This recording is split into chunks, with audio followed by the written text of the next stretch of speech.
다 같이 성경 봉독하시겠습니다. 창세기 1장 20절에서 23절 말씀. 하나님이 이르시되 물들은 생물을 번성하게 하라. 땅 위 하늘의 궁창에는 새가 나르라 하시고, 하나님이 큰 바다 짐승들과 물에서 번성하여 움직이는 모든 생물을 그 종류대로, 날개 있는 모든 새를 그 종류대로 창조하시니 하나님이 보시기에 좋았더라. 하나님이 그들에게 복을 주시며 이르시되 생육하고 번성하여 여러 바닷물에 충만하라. 새들도 땅에 번성하라 하시니라. 저녁이 되고 아침이 되니 이는 다섯째 날이니라. 네, 오늘 설교 제목은 생육, 번성, 충만입니다. 네, 오늘 본문은 하나님께서 천지를 창조하신 다섯째 날에 관한 내용을 담고 있습니다. 오늘 말씀은 물의 물고기들과 공중의 새들로 충만케 하시는 창조의 내용을 다루고 있습니다. 22절에서는 이 기사에 특별한 표현이 등장합니다. 하나님이 그들에게 복을 주시며 이르시되 생육하고 번성하여 여러 바닷물에 충만하라. 새들도 땅에 번성하라 하시니라. 이 창조 기사를 읽을 때 사람들의 호기심은 하나님이 이 세상을 어떻게 만들었는가, 진화론이 맞나, 창조론이 맞나 이런 식으로 어, 인간적인 관심사에 먼저 집중해서 성경을 보려고 하지만 성경은 전혀 다른 목적과 안목과 방법으로 집필되어 있다고 말씀드렸습니다. 오늘 성경 말씀에서 가장 중요한 부분은 하나님께서 모든 생물들을 복되게 만드셨다는 것입니다. 다만 최초 인간인 아담이 원죄를 범하여 태초에 창조의 영광되고 아름다운 것을 많이 손상시켜 버렸기 때문에 지금 우리는 온전하지 않은 곳에서 살고 있습니다. 우리도 모두 아담의 원죄로 인하여 하나님을 모르는 상태로 죄 속에서 방황하며 멸망받을 것인가? 아니면 예수 그리스도를 믿어 구원받아 하나님께 가느냐 하는 식의 영생의 운명을 결정해야 하는 인생입니다. 이 세상은 갈등 속에 있고 인간뿐만 아니라 다른 모든 피조물들도 죄 아래 신음하는 형편에 있기 때문에 마치 하나님께서 피조물들이 어떻게 하나 보자라는 식으로 냉정하게 방관하시고 또는 벌 주시려고 어떤 피조물들의 흠을 찾으시는 하나님이 아니실까라고 하나님이란 존재에 대해서 어떤 부정적인 오해가 있을 수 있습니다. 하지만 우리가 오늘 본문에서 보는 바와 같이 하나님이 창조하신 모든 것에 대하여 하나님의 지혜와 능력으로 하나님 스스로 하나님의 영광을 드러내셨습니다. 왜냐하면 각 존재마다 복된 창조를 허락받았다는 사실 때문에 하나님의 영광을 피조물에서조차 스스로 자신의 영광을 드러내신 것입니다. 하나님이 그들에게 복을 주시며 이르시되 생육하고 번성하여 여러 바닷물에 충만하라. 새들도 땅에 번성하라 하시니라. 하나님이 피조물들에게 복을 주셨다고 이 말씀 구절에서 분명하게 말씀하고 계십니다. 그리고 하나님의 복 주신 것의 모양은 바로 생육하고 번성하여 충만하라는 것입니다. 쉽게 생각하자면 꽃이 만발한 벌판 그 자체가 꽃이 생육하고 번성하여 땅에 번성한 것이니 하나님이 꽃들에게 복을 주신 것이라는 것입니다.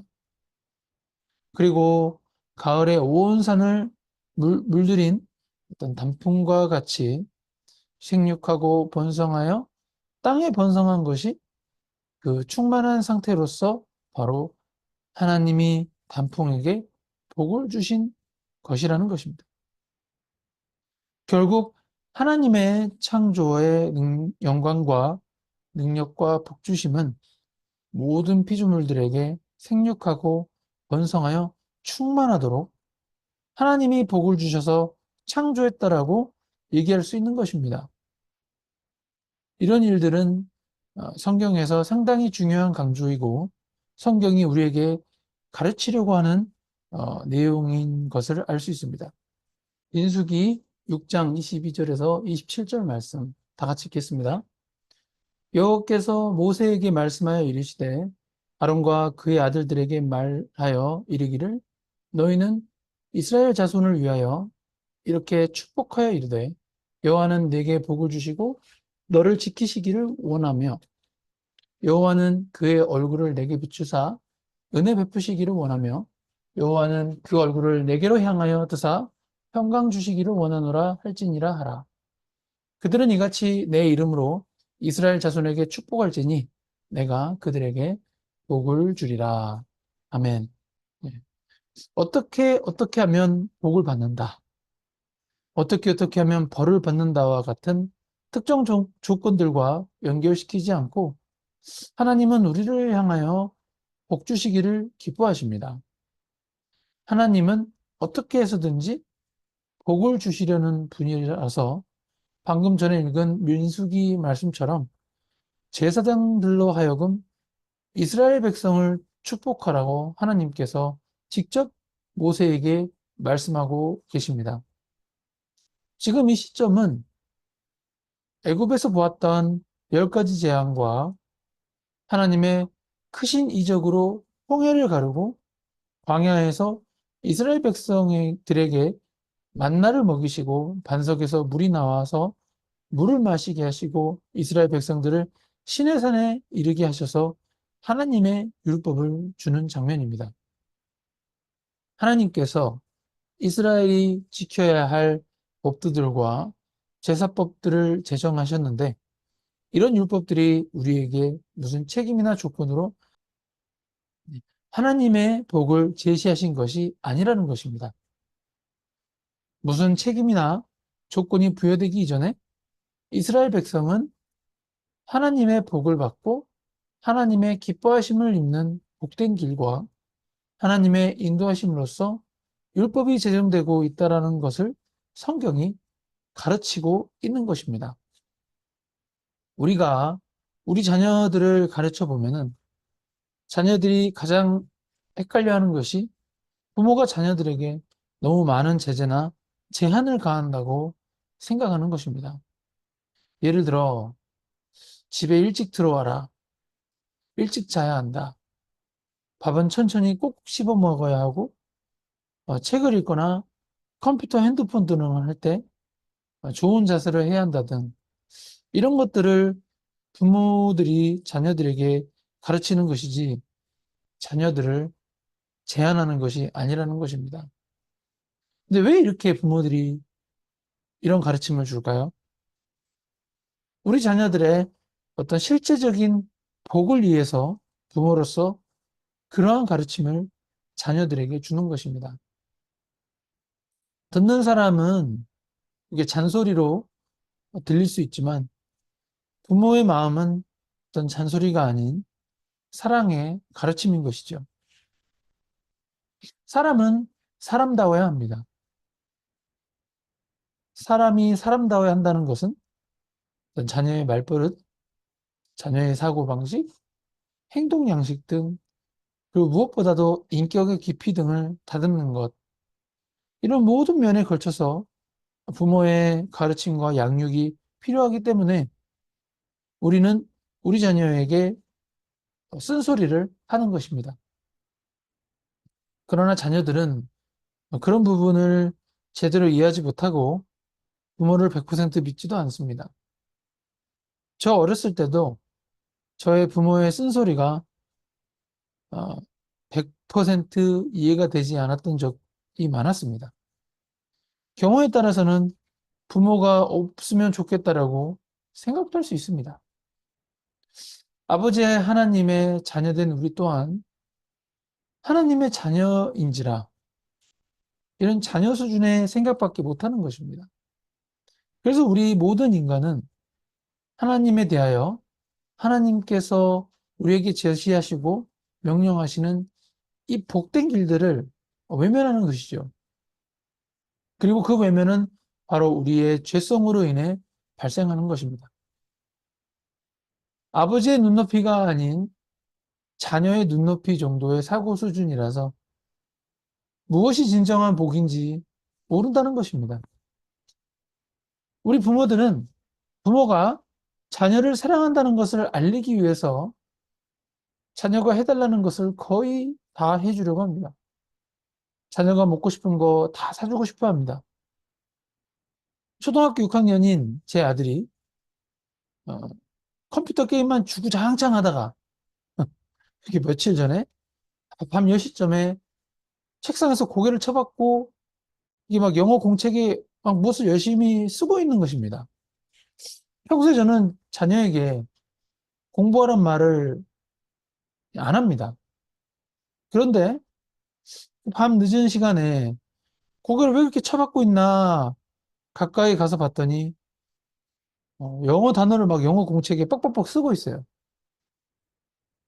평소에 공부하란 말을 이제 안 하고 사실 자녀가 뭐 학교나 학원에서 공부 잘하는 것에 정말 인간적인 욕심이 이제 없기도 하지만 이게 막상 중학생도 안 되었는데 초등학교 6학년이 그렇게 영어 공책에 영어 단어를 막 이렇게 쓰면서 뻑뻑 쓰면서 막 외우고 있으니까 이또 부모된 마음으로 어찌나 대견한지 그런 모습을 한 번도 이제 본 적이 없었기 때문에 되게 대견해 보였습니다. 근데 반대로 이제 고개를 떨구는 어떤 자세로 이렇게 오랜 시간 있으면은 이제 그렇게 공부하는 모습을 딱 한 번 봤지만 혹시라도 제 아들의 목이 거북목이나 어떤 일자목이 될까 봐 이게 걱정이 돼가지고 아들이 사달라고 하지도 않았는데 제가 한 7만 원 정도 하는 2단 독서대를 곧바로 구매해 버렸습니다. 예, 공부하는 그날 그 시간에 바로 이 사건을 통해서 이것이 아버지 하나님이 자녀된 나를 이렇게 기뻐하시면 내가 필요로 간구한 것보다 더 주시는 아버지 하나님이라는 생각이 이게 탁 들었습니다. 이게 그런 묵상이 되었다는 것이죠. 또 다른 예화가 있는데요. 어, 저에게 두 번째 딸이 있는데, 두 번째 딸이라고 좀 이상하네요. 하여튼, 둘째가 있는데, 5살 되었습니다. 제 딸이 하도 이제 에버랜드 옆에 있는 그 커리비안 베이 있잖아요. 캐리비안 베이 파도풀에서 이 물놀이를 하고 싶다고 이렇게 한국말도 잘 몰랐는데 수영이가 하고 싶다, 그러니까 수영하고 싶다도 아니고 이렇게 수영이가 하고 싶다, 파도 타고 싶다, 막 이렇게 계속 졸라대니까 이게 참 또 아버지로서 아무리 바빠도 또 시간을 내서 어떻게든 시간을 내서 이 딸하고 둘이 같이 물놀이를 갔습니다. 이렇게 구명조끼를 입고 막 1.5m, 뭐 1.8m 그 높이에서 그 깊이에서 에, 파도를 타는 물놀이를 하는데 근데 이 5살 된 제 딸아이가 그 어떤 놀이보다도 이 캐리비안 베이 파도를 탈 때 이게 너무 행복해 하는 거예요. 그 행복을 그래서 말로 이렇게 설명할 수 없을 정도로 막 입안에 웃음이 가득해가지고 막 파도 타는 그 자체를 너무 행복해 합니다. 파도를 무서워하면서도 아빠가 있으니까 아빠 믿고 그냥 노는 거죠. 아빠가 같이 있으니까 설마 파도에 내가 묻혀 죽겠냐? 뭐 이런 걱정은 전혀 없는 것이죠. 근데 또 이게 제가 아버지로서 이 구명조끼를 했는데, 아이도 구명조끼를 했는데, 그래도 그 5살 된 아이가 파도를 타다가 이게 그 코나 입에 이게 물이 들어갈까 봐.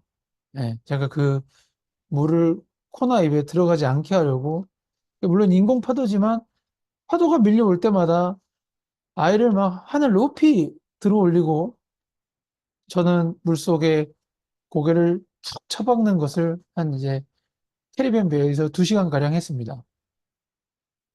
저는 뭐 이제 어른인지라 그런지 모르겠지만 저뭐 파도 타는 것 자체가 그닥 재미있다는 생각은 안 들었습니다만 솔직히 예.